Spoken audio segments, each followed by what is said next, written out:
கர்த்தருடைய வார்த்தையிலே நம்முடைய இருதயத்தை உறுதிப்படுத்துவது எப்படி என்பதை குறித்து கடந்த சில வாரங்களாக போதித்து வருகிறோம். உறுதியாக இருக்கிற வேண்டும் என்று சொன்னால் இருதயம் சில சத்தியங்களை உள்ளே வைக்கணும். ஒரு சத்தியம் சொன்னேன், அது என்னன்னு சொன்னால் நாம் புது சிருஷ்டிகளாக இருக்கிறோம் என்கிற சத்தியம். ரெண்டாவது காரியம் போன வாரம் ஆரம்பித்தோம்.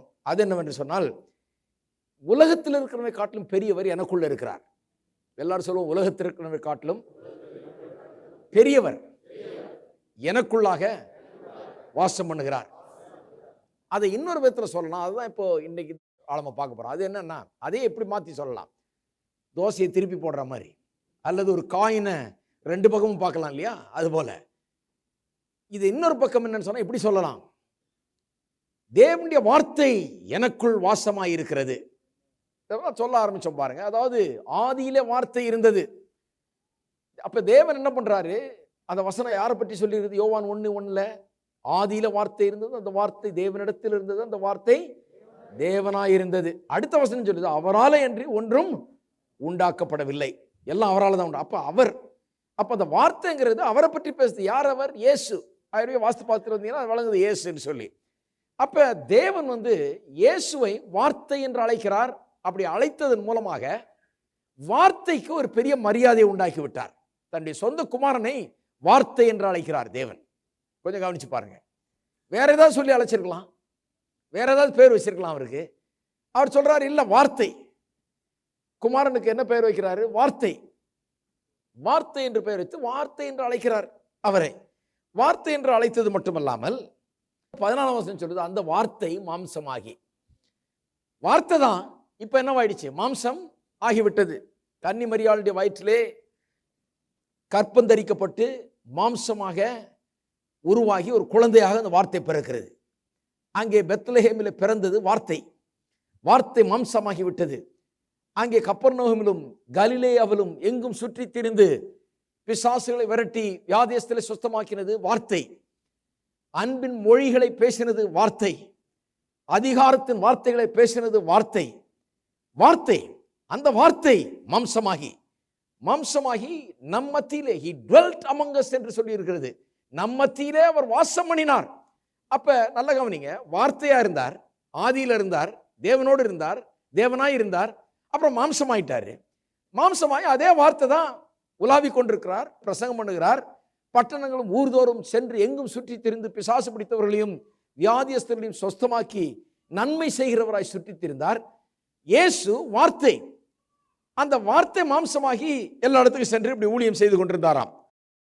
அதோடு நிறுத்தி விடவில்லை. அடுத்த ஸ்டெப் ஒன்று சொல்லுகிறது வேதம், அந்த வார்த்தை நமக்குள் வாசமாய் இருக்கிறது என்று வேதவசனம் போதிக்கிறது. நாம் திருப்பவும் சில வசனங்களை வாசிக்கிறேன். கொலோசையர். வார்த்தை ஆதியிலே தேவனாய் இருந்தது, தேவனிடத்தில் இருந்தது, எல்லாம் இருந்தது. பிறகு மாம்சமானது. அந்த மாம்சமான வார்த்தை இப்பொழுது பாருங்க, கொலோசையர் 3ஆம் அதிகாரம் 16ஆம் வசனம், கிறிஸ்துவின் வசனம் உங்களுக்குள்ளே சகல ஞானத்தோடும் பரிபூர்ணமாக வாசமாய் இருப்பதாக. எப்படி அந்த லாங்குவேஜை கொஞ்சம் கவனிங்க. வாசமாய் இருப்பதாகனா ஆங்கிலத்தில் ரொம்ப அருமையா சொல்லுது, let the word of Christ dwell in you richly. dwellன்னு சொன்னா வாசமாய் இருப்பதான ஒரு மனுஷன் குடியிருக்கிறது போல. ஒரு நபர் எப்படி ஒரு வீட்டிலே வாசமாய் இருப்பாரோ அல்லது குடியிருப்பாரோ அப்படி வசனம் நமக்குள்ளாக குடியிருக்க வேண்டும் என்று சொல்லப்பட்டிருக்கிறது. அடுத்த வசனம் திருப்போம், நான் எக்ஸ்பிளைன் பண்றேன் எப்படி இந்த எழுதப்பட்ட இந்த வார்த்தைகள், வேத வசனத்தில் இருக்கிற வார்த்தைகள், அதன் மூலமாக இயேசுவே நமக்குள்ளே வாசமாய் இருக்கிறது போல ஒரு காரியம் உண்டாகிறது என்பதை குறித்து நான் உங்களுக்கு விளக்கி காண்பிக்க போகிறேன். யோவான் 15ஆம் அதிகாரத்துக்கு திருப்போம். யோவான் 15:7, நீங்கள் என்னிலும் என் வார்த்தைகள் உங்களிலும் நிலைத்திருந்தால் நீங்கள் கேட்டுக்கொள்வது எதுவோ அது உங்களுக்கு செய்யப்படும். நீங்கள் என்னிலும் என் வார்த்தைகள் உங்களிலும் நிலைத்திருந்தாலும் சொல்லி ஆங்கிலத்தில் ரொம்ப அருமையா வருது, if you abide in me and my words abide in you. அபாய்ட்னா ஸ்டே, dwell. ஏதோ வந்துட்டு போறது இல்லை, எப்பவுமே இருக்கிறது, விசிட்டர் இல்லை. சிலருக்கு வசனம் அப்பப்போ வந்துட்டு போகுது. ஞாயிற்றுக்கிழமை கொஞ்சம் லேசா கேட்கறது, அப்புறம் அடுத்த ஞாயிற்றுக்கிழமை முடிஞ்சா கேட்கறது, இல்லை அதுக்கு அடுத்த ஞாயிற்றுக்கிழமை கேட்கறது, இப்படியே விட்டு விட்டு கேட்கறது. அது ஒன்றா போய் உள்ள வாசமாக இருக்கிறது இல்லை. நீங்கள் என்னிலும் என் வார்த்தைகள் உங்களிலும் நிலைத்திருந்தால் அப்படியே தங்கிடணும். அப்ப இருதயத்துக்குள்ள செல்லுகிற வார்த்தைகளை அங்கேயே தங்க வைக்கிறதுக்கு ஒரு வழி இருக்கிறது. அந்த விதத்துல கேட்க வேண்டும், அந்த விதத்துல வசனத்தை பின்பற்ற வேண்டும். ஏதோ கேட்டோம் போனோம் அப்படின்னு இல்லை, ஏதோ ஒரு கொள்கையை பிரசங்கம் பண்றது, டாக்டர்னை கேட்டோம், ஏதோ ஒரு பிரசங்கத்தை கேட்டோம் அப்படின்னு இல்லை. வசனம் உள்ள வந்து அது நிலைத்திருக்கும்படியாக செய்ய முடியும் என்று சொன்னா, நிலைத்திருந்தால் அதுல பலன் இருக்கு பாருங்க. நீங்கள் கேட்டுக்கொள்கிறது எதுவோ அது உங்களுக்கு செய்யப்படும். ஒரு இன்சென்டிவ் கொடுக்குறாரு. இந்த வசனம் உங்களுக்குள் நிலைத்திருந்தால் நீங்கள் என்ன கேட்டுக்கொள்கிறீர்களோ அது உங்களுக்கு செய்யப்படும். வசனம் நிலைத்திருந்தால் எது கேட்டுக்கொண்டாலும் அது உங்களுக்கு செய்யப்படும். எப்படி அது? வசனம் நிலைத்திருந்தால். சில பேர் சொல்றாங்க, இது என்ன எது கேட்டாலும் உங்களுக்கு செய்யப்படும் சொல்லியிருக்க. இல்ல இல்ல, அப்படி சொல்லக்கூடாது. வசனம் உங்களுக்குள் நிலைத்திருந்தால், நீங்கள் கிறிஸ்துவுக்குள் நிலைத்திருந்து, கிறிஸ்துவின் வசனம் உங்களுக்குள் நிலைத்திருந்தால், நீங்கள் கேட்டுக்கொள்கிறது எதுவோ அது உங்களுக்கு செய்யப்படும். இல்லையா? அப்ப நல்ல ஒரு இன்சென்டிவ் இது. நான் கிறிஸ்துவுக்குள்ளும் கிறிஸ்துவின் வசனம் எனக்குள்ளும் நிலைத்திருந்தால், தங்குகிற ஒரு வழியை கண்டுபிடிச்சிட்டேன்னா, இந்த வசனத்தை நான் கேட்டு இதை படித்து இதன்படி செய்து இதை தியானித்து இதையே பேசி இதையே உள்ளத்தில் வைத்து இதற்கு மாறாக நான் ஒன்று பேசாமல் இதற்கு மாறான எண்ணங்களை எல்லாம் தூக்கி எறிந்துவிட்டு எல்லா தர்க்கங்களையும் கிறிஸ்துவுக்கு எதிராக எழும்புகிற எல்லா மேட்டிமையான எண்ணங்களையும் கீழ்ப்படுத்தி இந்த வேத வசனத்தோடு என்னுடைய எண்ணங்களையும் என்னுடைய மனதையும் என்னுடைய இருதயத்தையும் நான் அலைன் பண்ணுவேன் என்று சொன்னால், இதே வேலையா இருப்பேன் என்று சொன்னால், இந்த வசனத்துக்கு விரோதமாக இருக்கிற காரியங்களை என்னுடைய இருதயத்தில் அனுமதிக்காமல் பரிசுத்தப்படுத்தி எல்லாம் சரியா பண்ணி கொண்டு வருவேன் என்று சொன்னால் என்ன ஆகும்? வர வர நான் கேட்டுக்கொள்கிறது எதுவோ அதெல்லாம் எனக்கு செய்யப்படும். அநேக நேரத்தில் நாம் கேட்டுக்கொள்கிறது எல்லாம் நமக்கு செய்யப்படாமல் இருக்கிறதுக்கு தடையா இருக்கிறதே நாம தான். நாம நினைச்சிட்டு இருக்கிறோம் நம்ம எல்லா ரெக்குவயர்மெண்ட்டை ஃபுல்ஃபில் பண்றோம். ஒன்றும் பெரிய ரெக்குவயர்மெண்ட் இல்லை. அவர் என்ன சொல்றாரு? வசனம் உள்ள நிலைத்திருக்க வேண்டும். எனக்கு தேவனிடத்தில் கேட்டு பெற்றுக்கொள்கிறது என்று சொல்றது விசுவாசத்தினாலதான் முடியும். அவருடைய வாக்கு தத்தங்களை நாம் விசுவாசிக்க வேண்டும். சூழ்நிலையில பார்க்கக்கூடாது. வாக்கு தத்தத்தை விசுவாசித்து அதை நாம் பெற்றுக்கொள்ள வேண்டும். அப்போ விசுவாசத்தில் வளர வேணும். இது வேற வழி கிடையாது, இது வேற ஷார்ட் கட்லாம் கிடையாது. இது எப்படி நடக்கிறது? இந்த வசனமே கதின்னு கடந்து இதிலேயே தியானமாயிருந்து இதையே உள்ளத்தில் வைத்து இதற்கு மாறான காரியங்களை வெளியேற்றி இப்படி வசனம் நிலைத்திருந்தால் நான் கேட்டுக்கொள்வது எதுவோ அது எனக்கு செய்யப்படும். அடுத்த வசனம் அருமையாக சொல்லி பாருங்க. நீங்கள் மிகுந்த கனிகளை கொடுப்பதினால் என் பிதா மகிமைப்படுவார், எனக்கும் சீஷராய் இருப்பீர்கள். மிகுந்த கனிகளை கொடுப்பதினால் சொன்னா ஏதோ கனி கொடுக்கிறது இல்லை, ஜெபத்துல கனி கொடுக்கறத பற்றி தான் இங்க பேசியிருக்குது. குறிப்பாக ஏதோ கனி கொடுக்கிற ஜீவியம் அப்படின்னு சொல்றாங்க சிலர். கிடையாது, எல்லா விதத்திலையும் கனி கொடுக்க வேண்டியதுதான். ஆனா இங்கே பேசப்படுகிறது என்ன? நீங்கள் என்னின் வார்த்தைகள் உங்களிடம் நிலைத்திருந்தால் நீங்கள் கேட்டுக்கொள்கிறதோ அது உங்களுக்கு செய்யப்படும். நீங்கள் மிகுந்த கனிகளை கொடுப்பதினால் என் பிதா மகிமைப்படுவார், எனக்கும் சீஷராய் இருப்பீர்கள். அப்ப இப்படியே வந்துகிட்டு இருந்தீங்கன்னா, இப்படியே இருதயத்தில் வசனத்தை வைத்து இருதயத்தில் அதை நிலவரப்படுத்தி அது நிலைத்திருக்கும்படி செய்து இந்த ஒரு முயற்சியில நீங்கள் இறங்குவீர்கள் என்று சொன்னால் கேட்டுக்கொள்வது எல்லாம் உங்களுக்கு தரப்படும். என்ன பண்ணுவீங்க? நிறைய கனி கொடுக்கிறவர்களாய் விடுவீர்கள். அப்போ ஒவ்வொரு ஜெபமும் ஒரு விதை போல இருக்கிறதாம். நாம் வேண்டிக் கொள்ளுகிற ஒவ்வொரு விண்ணப்பமும் ஒரு விதையை போல இருக்கிறது. அது ஒவ்வொரு மரத்தை நடுகிறது போல இருக்கிறது. அந்த ஒவ்வொரு ஜெபத்தினுடைய பதிலையும் நாம் காண்போம். அது பெரிய மரமாக வளர்ந்து படர்ந்து மிகுந்த கனியை கொடுக்கக்கூடிய ஒரு நிலைக்கு வருகிறது. அப்ப என்ன பண்றாரு? பிதா மகிமைப்படுவார். எல்லாம் சொல்லுங்க, பிதா மகிமைப்படுவார். நிறைய பேர் நினைச்சிட்டு இருக்கிறாங்க கத்திட்ட வாங்குறது அவ்வளவு லேசா, ரொம்ப கஷ்டம் அப்படின்னு. நான் கொஞ்சம் கேட்கிறேன், கவனிங்க. அவர் என்ன உங்களுக்கு கொடுக்காம வச்சிருக்கிறதுனால அவருக்கு என்ன பெரிய லாபம்? இன்னும் கேட்டா வேதம் சொல்லுது, அவர் எப்படியாவது உங்களுக்கு கொடுத்து தம்ம மகிமையை வாங்கிக்கலாம்னு பாக்குறாரு. அதனால்தான் சொல்றாரு, நீங்கள் என்னிலும் என் வார்த்தையில் உங்களிடம் நிலைத்திருந்தால் கேட்டுக்கொள்வது எதுவோ அதெல்லாம் உங்களுக்கு தரப்படும். நீங்கள் மிகுந்த கனிகளை கொடுக்கிறவர்களா இருப்பீர்கள். சில சொல்றாங்க எல்லாம் கேட்டதெல்லாம் கொடுத்துருவாராக்கும். அது எப்படி அவ்வளவு ஈஸியா? நான் எவ்வளவு நாள் கேட்ட ஒன்றும் கிடைக்கலையாக்கும், இவ்வளவு ஈஸியா கொடுத்துருவாராக்கும். கொடுக்க அவர் ஆசையா இருக்கிறார். ஏன்னா எவ்வளவு கொடுக்குறாரோ அவ்வளவு மகிமை அவரை போய் சேருது. நீங்க கேட்டு கேட்டு கேட்டு பெற்றுக்கொள்வீர்கள் என்றால் அவ்வளவுக்கு அவ்வளவு மகிமை அவரை போய் சேருகிறது. இப்படி நீங்க ஜெபத்துல கனி கொடுக்க வேண்டும். கேட்ட ஜெபத்துக்கெல்லாம் நீங்கள் பதிலை பெற வேண்டும் என்று அவர் விரும்புகிறார். அவர் விரும்புகிறார். உங்களை காட்டிலும் அவர் விரும்புகிறார். உங்களை காட்டிலும் 1000 மடங்கு அவர் விரும்புகிறார். நீங்கள் கேட்ட ஜெபத்துக்கு நீங்கள் பதிலை பெற வேண்டும் என்று அவர் விரும்புகிறார். ஜெபத்துக்கு அவர் தடையே கிடையாது. அவர் சொல்றார், என் வார்த்தைகள் உங்களிடம் நிலைத்திருக்குமானால், நீங்கள் என்ன நிலைத்திருந்து வார்த்தை உங்களிடம் நிலைத்திருக்குமானால் கேட்டுக்கொண்டதெல்லாம் உங்களுக்கு தரப்படும். நீங்கள் மிகுந்த கனி கொடுக்கிறவர்களாக இருப்பீர்கள், பிதா மகிமைப்படுவார், நீங்கள் எனக்கும் சீஷராய் இருப்பீர்கள்.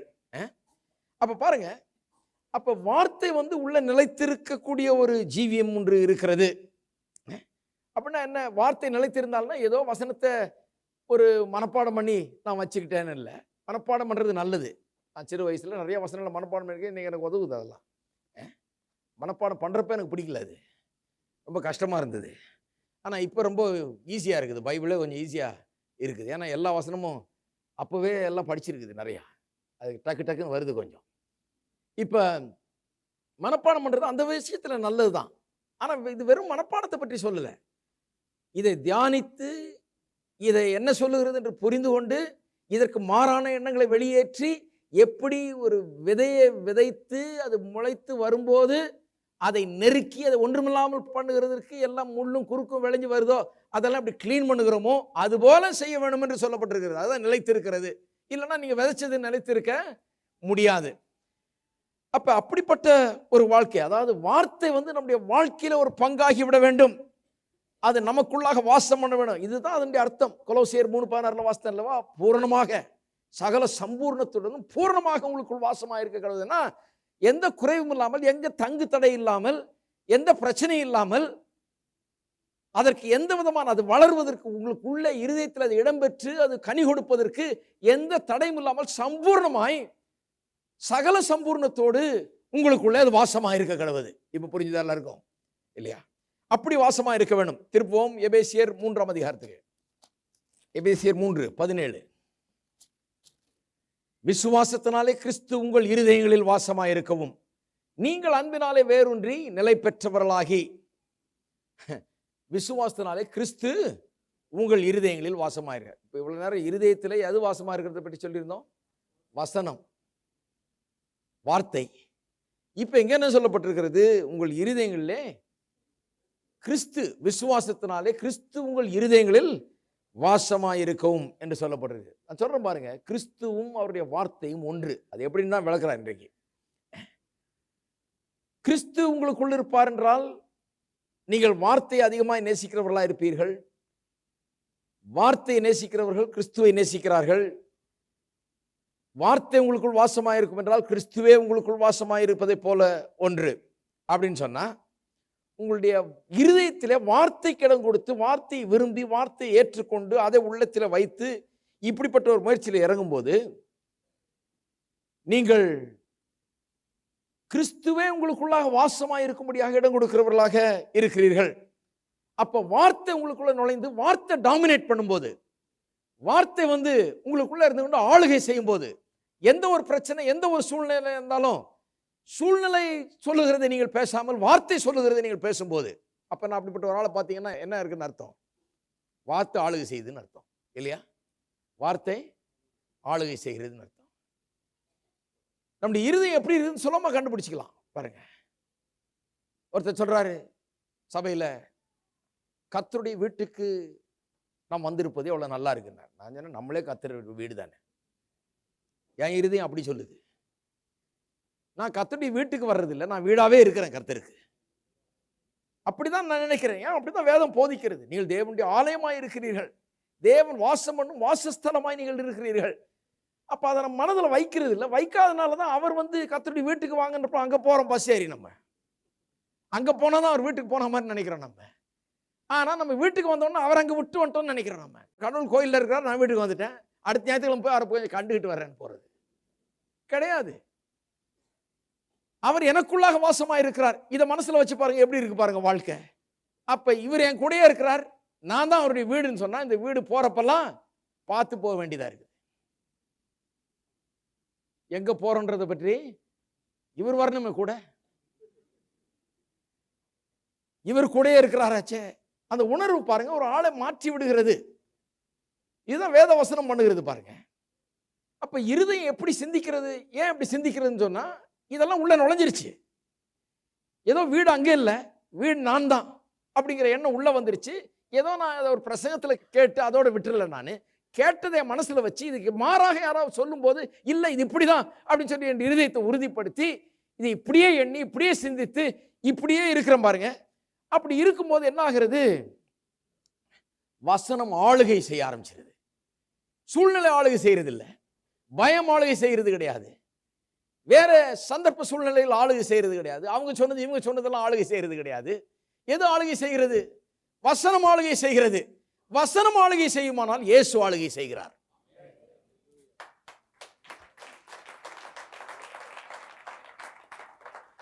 ஏன்னா நிறைய பேர் கேட்கிறாங்க, இயேசு ஆளுகை செய்கிறாருன்னா எப்படி ஆளுகை செய்கிறாருன்னா கோலை வச்சுட்டு தலையிலே அடிச்சிட்டு இருக்கிறாரா? கிடையாது. இயேசு ஆளுகை செய்கிறாருன்னா எப்படி ஆளுகை செய்கிறாரு? அவருடைய ராஜ்யம் தேவனுடைய வசனமாகிய அந்த விதைக்கப்படுகிற தேவனுடைய வசனத்துக்கு ஒப்பாய் இருக்கிறது. அப்படிதான் அவருடைய ஆளுகை நடக்குது. அது எப்படி நடக்குது? அது உள்ள ஒரு விதையை போல விதைக்கப்பட்டு, அது பாதுகாக்கப்பட, தண்ணீர் பாய்ச்சப்பட்டு, அது வளர்ந்து பெரிய மரமாகி கனி கொடுத்து, அப்படிதான் தேவனுடைய ராஜ்யம். தேவனுடைய ஆளுகை உள்ள எப்படி வேலை செய்யுது? உங்களுடைய வாழ்க்கையில, ஆவிக்குரிய ஜீவியத்திலே ஆண்டவராக இயேசுடைய ஆளுகை எவ்வாறு அங்கே பெருகுகிறது? எப்படி நாளுக்கு நாள் அதிகமாய் அவர் ஆளுகை செய்கிறார். அவர் தான் ஆளுகை செய்கிறாரா, நீங்க தான் ஆளுகை செய்றீங்களா கிளியரா கண்டுபிடிச்சிடலாம். ஏன்னு சொன்னா, ஒரு சூழ்நிலைன்னு வரும்போது உங்களுடைய இருதயம் என்ன சொல்லுகிறது? இருதயம் வார்த்தை சொல்லுகிறத சொல்லுதானால் நீங்கள் தேவனால் ஆளப்படுகிறீர்கள், இயேசுவால் ஆளப்படுகிறீர்கள். இயேசு எங்க இருக்கிறார்னு கேட்கலாம். வார்த்தையில இருக்கிறார். ஆதியில வார்த்தை இருந்தது, அந்த வார்த்தை தேவனிடத்தில் இருந்தது, அந்த வார்த்தை தேவனாய் இருந்தது, அந்த மாம்சமாகி 2000 வருஷத்துக்கு முன்னால இங்க வாசம் பண்ணினது. இப்பொழுது சகல சம்பூர்ணத்துடனே எனக்குள்ளும் உங்களுக்குள்ளும் அது வாசமாய் இருக்கிறது. நிறைய பேருக்குள்ள சகல சம்பூர்ணத்துக்குள்ள வாசமா இருக்க நம்ம விடுறதில்லை. ஏன்னு சொன்னா மற்ற அது இதுன்னு அங்கே இருக்கிற அந்த வார்த்தையை நெருக்கி போடும்படியா இடம் கொடுத்து விடுகிறோம். சகல சம்பூர்ணத்துடன் நிறைவுடன் அந்த வார்த்தை உள்ள வாசமா இருக்கிறது. அப்ப எஃபெக்டிவ் இல்லாம போயிடுது, இருதயம் உறுதிப்படுகிறது இல்லை. அப்படி அப்ப பாருங்க, இயேசு ஆளுகை செய்கிறார். எல்லாம் சொல்லுங்க, இயேசு என்னுடைய உள்ளத்தில் ஆளுகை செய்கிறார். ஏனென்றால் வார்த்தை என்னை ஆளுகிறது. எல்லா சூழ்நிலையிலும் வார்த்தை என்னை ஆளுகிறது. எப்படி தெரியும் ஆளுதுன்னு சொல்லி? எல்லா சூழ்நிலையிலும் வார்த்தை சொல்லுகிறது. நீங்க சொன்னீங்கன்னா வார்த்தை ஆளுகிறது. வார்த்தை ஆளுகிறதுன்னா இயேசு ஆளுகிறார். அவ்வளவுதான்.